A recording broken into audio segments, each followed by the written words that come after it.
Somnath, good morning. હવે આજે આપણે લેસન નંબર 1 ની શરૂઆત કરવા જઈ રહ્યા છીએ. ગઈકાલે આપણે વાત તમને કરી કે કેવી રીતે અંગ્રેજી વાંચતા કેવી રીતે શીખાય અને એ વાક્યને વાંચ્યા પછી એનો અર્થ કેવી રીતે આપણને સમજાય, કયા કયા શબ્દો અઘરા છે. જે પણ અઘરા શબ્દો હશે એ હું અહીંયા બોર્ડ ઉપર તમને લખી આપીશ, એના ઉચ્ચાર સાથે એના ઉચ્ચાર હું તમને લખી આપીશ કે જેથી કરીને તમને એ શબ્દ વાંચવામાં મુશ્કેલી ના થાય, એનો અર્થ તમને સમજાય. એનો અર્થ પણ લખીશ કે જેથી કરીને તમને ખ્યાલ આવે અને એ આખે આખું વાક્ય છે એ તમે વાંચી શકો. For 25 years, residents of Tajnagar village near Gurgaon lobbied for a railway station in their village. તો આ એક વાક્યની અંદર અઘરા જે શબ્દો છે એ હું તમને બોર્ડ ઉપર લખી આપું છું.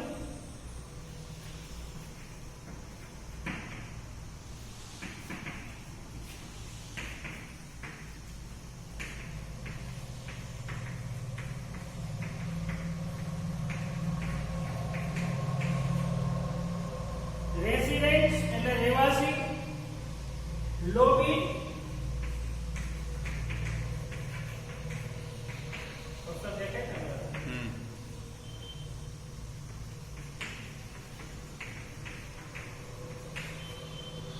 લોબી એટલે પ્રયાસ કર્યો.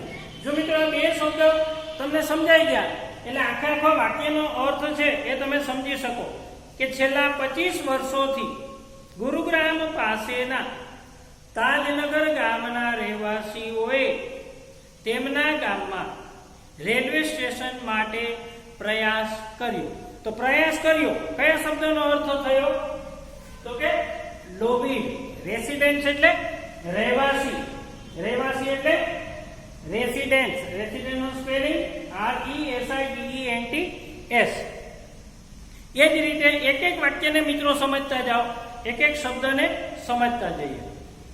When their demand was not met, demand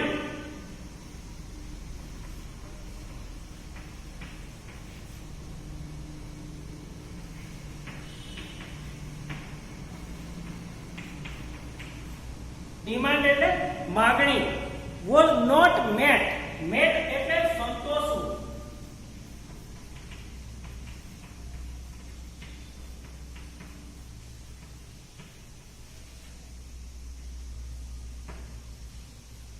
જ્યારે તેમની માગણી સંતોષવામાં આવી નહીં, was not met, met એટલે સંતોષવું, ડિમાન્ડ એટલે માગણી. જ્યારે તેમની માગણી ન સંતોષવામાં આવી ત્યારે the villagers decided to take matters into their own hand. The villagers એટલે ગામના લોકો, decided એટલે નક્કી કર્યું, decided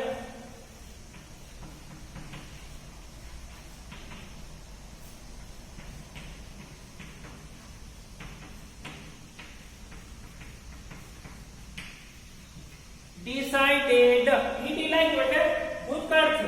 decide માત્ર અહીંયા ડી પ્રત્યય લાગ્યો છે, ઈડી પ્રત્યય લાગ્યો નથી, માત્ર ડી, કારણ કે ઈ તો છે. decide એટલે નક્કી કરવું અને decided એટલે નક્કી કર્યું. to take matters, matters એટલે બાબત.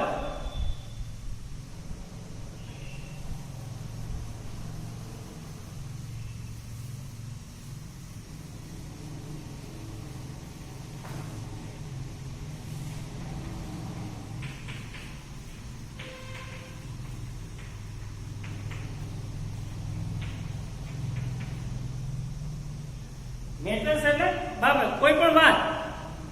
Matters not in their own hand, own એટલે પોતાના, હેન્ડ એટલે હાથ. The villagers decided to take matters into their own hand. into એટલે માં, પોતાના હાથમાં લેવાનું નક્કી કર્યું, નિર્ણય કર્યો. They pulled in, pulled in આખો શબ્દ છે, pulled in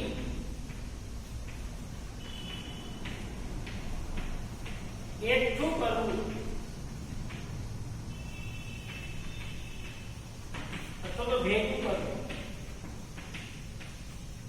એકઠું કરવું અથવા તો ભેગું કરવું, કલેક્ટ કરવું. They pulled in 21 lakh rupees. 21 એટલે 21 લાખ રૂપિયા તેઓએ પુલ્ડ ઇન એટલે એકઠું કરવું, ભેગું કરવું. હવે તમને દાખલા તરીકે આમાંથી પ્રશ્ન પૂછાય કે how many rupees they pulled in.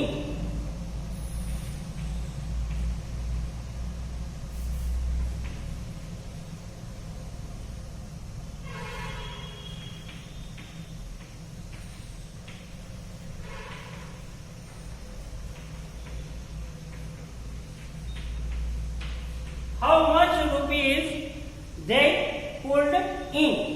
તેઓએ કેટલા રૂપિયા એકઠા કર્યા? તો તરત તમને જવાબ આવડી જશે. જો pulled in શબ્દનો અર્થ નહીં સમજાય, મિત્રો બરાબર યાદ રાખો, અંગ્રેજી ભાષા એવી છે કે જો એક પણ શબ્દનો અર્થ જો તમને ના સમજાય તો એ પ્રશ્ન જ તમને સમજાશે નહીં, અને પ્રશ્ન નહીં સમજાય તો જવાબ આવડશે નહીં. પણ જો પ્રશ્ન સમજાઈ જાય તો જવાબ ઓટોમેટિક તમને આવડી જ જશે. એટલે કે પુલ્ડ ઇન એટલે એકઠું કરવું. તો હાઉ મચ એટલે કેટલા, રૂપીઝ એટલે રૂપિયા, જે એટલે તેઓએ, પુલ્ડ ઇન એટલે એકઠા કર્યા. કેટલા રૂપિયા એકઠા કર્યા?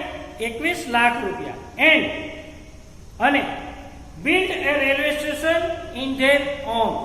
બિલ્ડ એટલે બાંધ્યું. શું? Railway station. On there on. On there on એટલે પોતાની મેળે, પોતાની રીતે. Most of the 3000 people living in a village are farmers. Most of the 3000 people, આ ગામમાં વસતા 3000 લોકોમાંથી મોટા ભાગના, મોસ્ટ ઓફ એટલે મોટા ભાગના, મોસ્ટ ઓફ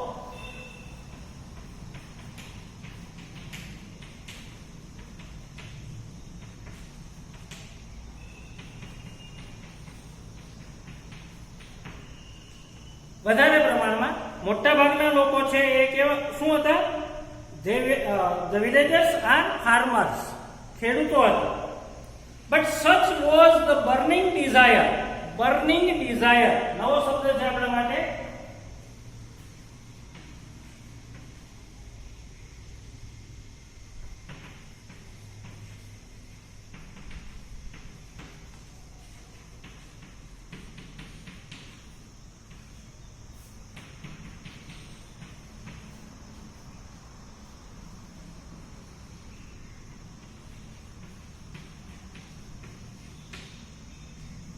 Burning desire એટલે પ્રબળ ઈચ્છા. But such was the burning desire to have a station in the village. Station માટે એવી બધી પ્રબળ ઈચ્છા સૌના મનમાં હતી કે તેઓએ everybody contributed.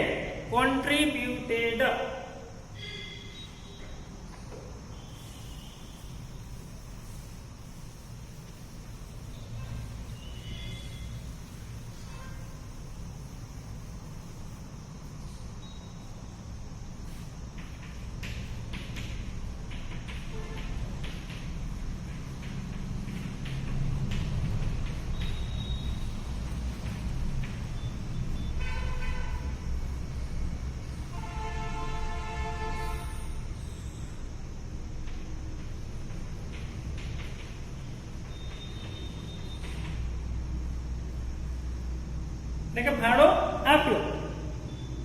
કોન્ટ્રીબ્યુટેડ, ફાળો આપ્યો, પોતાનો ભાગ, પોતાને ઈચ્છા શક્તિ પ્રમાણે જે કંઈ આપવાની ઈચ્છા હતી તે લોકોએ આપ્યું. Everybody contributed according to there capacity.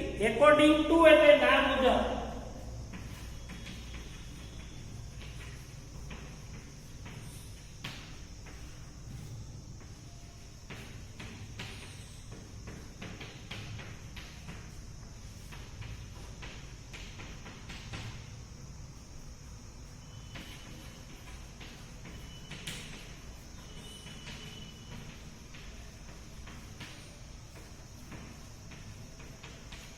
Capacity એટલે ક્ષમતા. According to, everybody contributed according to there capacity, પોતાની ક્ષમતા પ્રમાણે જે કંઈ આર્થિક પોતાની જે ક્ષમતા હતી એ પ્રમાણે તે લોકોએ ફાળો આપ્યો. Ranging from the 3000 rupees to 75,000 rupees. Ranging from એટલે થી લઈને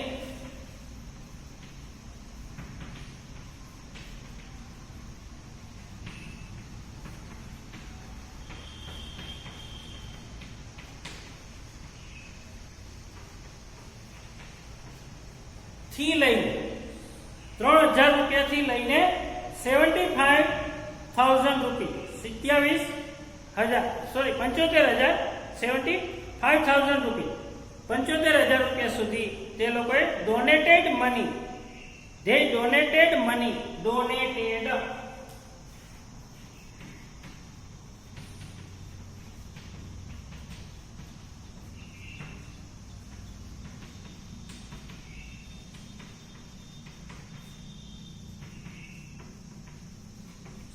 ફાળો આપ્યો અથવા તો દાન કર્યું. કેટલું દાન કર્યું? 3000 રૂપિયાથી માંડીને 75,000 રૂપિયા સુધી તે લોકોએ દાન કર્યું ફોર ધ સ્ટેશન માટે. And we started the construction in જાન્યુઆરી 2008. અને અમે કન્સ્ટ્રક્શન એટલે કે બાંધકામ, બહુ સામાન્ય શબ્દ છે, બધાને ખબર, છતાં પણ મિત્રો નવનીતની અંદર લીથોની અંદર તમને શબ્દ ભંડોળ આપેલું છે, એમાંથી તમે શબ્દો જોઈ શકો છો.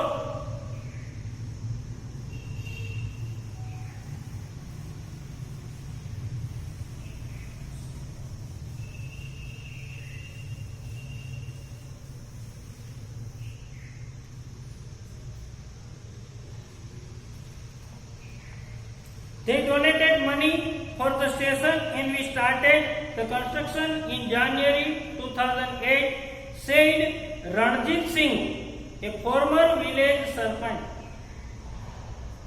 આ ઉપરની બધી વાત છે કોણે કીધી? તો કે રણજીત સિંહે કીધી. રણજીત સિંહ કોણ હતા? તો કે ફોર્મર વિલેજ સરપંચ. ફોર્મર એટલે અગાઉના, ભૂતપૂર્વ.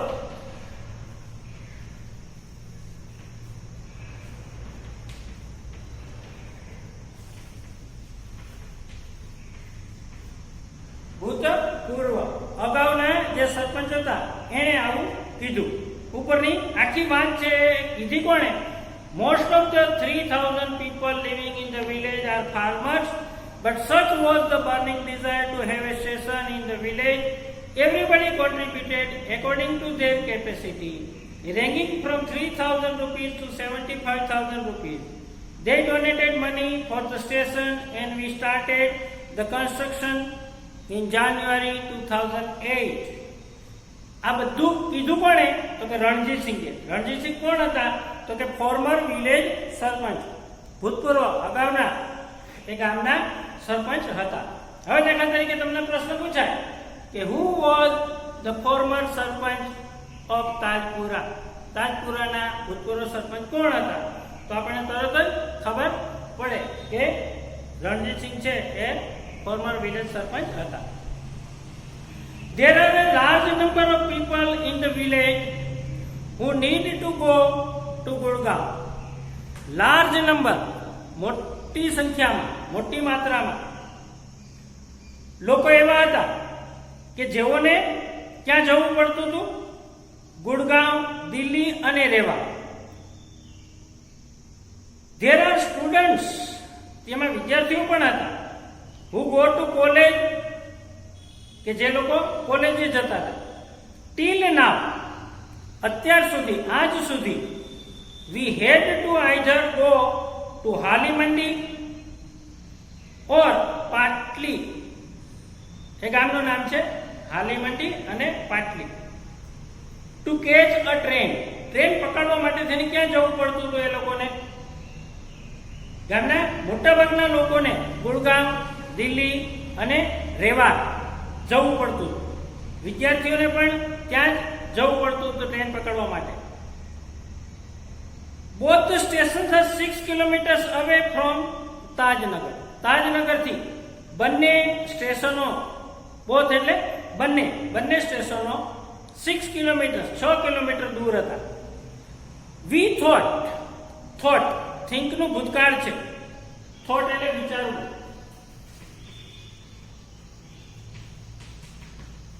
થોટ એટલે વિચાર્યું. શેનું ભૂતકાળ છે? થિંક નું.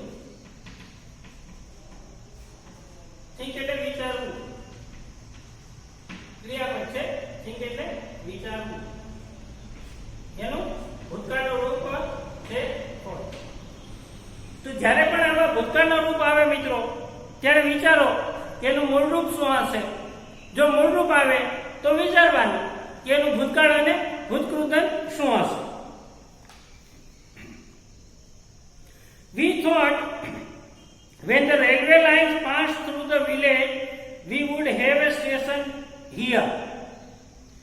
Railway line pass through the village, ગામની પાસેથી રેલવે લાઈન પસાર થાય છે. કારણ કે 6 કિલોમીટર દૂર જવું પડે છે, એટલે કે 6 કિલોમીટર દૂર રેલવે છે, એટલે કે પાસેથી પસાર થાય છે. બટ ધેટ ડીડન્ટ હેપન, પણ તેવું થયું નહીં.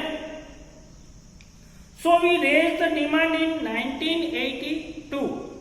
રેઝ એટલે માગણી કરવી, માગણી ઉઠાવવી. રેઝ ધ ડિમાન્ડ, ડિમાન્ડ એટલે માગણી, આગળ શબ્દ આવી ગયો છે. માગણી ઉઠાવી ક્યારે? 1982 માં. And have been continuously asking for it. continuously, સતત. asking એટલે માગી રહ્યા હતા, તેના માટે માગણી કરી રહ્યા હતા. But the railway told us, told એટલે કહ્યું, ટેલનું ભૂતકાળ. ટેલ એટલે કહેવું.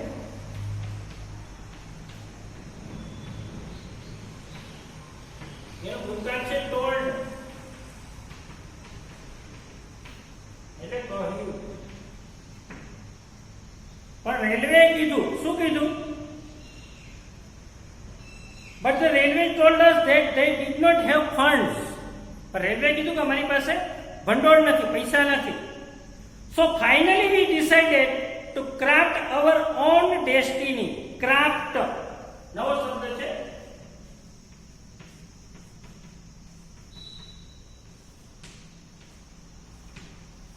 craft એટલે કે ઘડવું.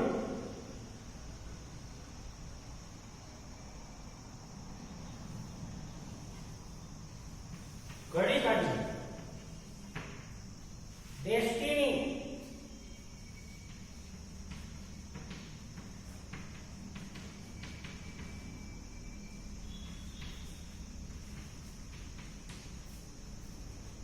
ભાગ્ય અથવા તો નિયતિ. ભાગ્ય અથવા નિયતિ, ડેસ્ટિની એટલે કે ભાગ્ય અથવા નિયતિ. ક્રાફ્ટ એટલે ઘડી કાઢવું. દરેક માણસે પોતાનું ભાગ્ય પોતાની મેળે ઘડવું પડે.